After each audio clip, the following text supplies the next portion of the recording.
Merhaba, şimdi bugün makinamızın kesme denemelerine başlıyoruz. Şunu daha evvel kesmiştik, bunun eşini keseceğiz.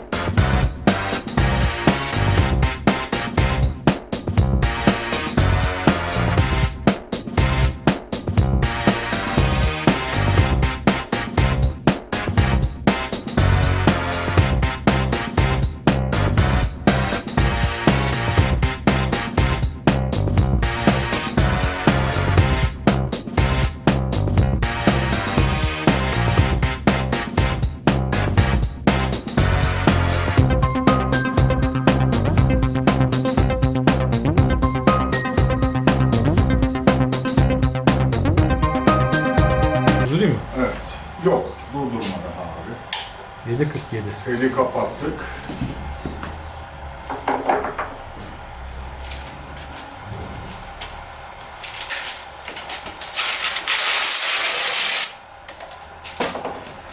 Bu mudur budur. Bu da kestiğimiz kanadımız. Evet.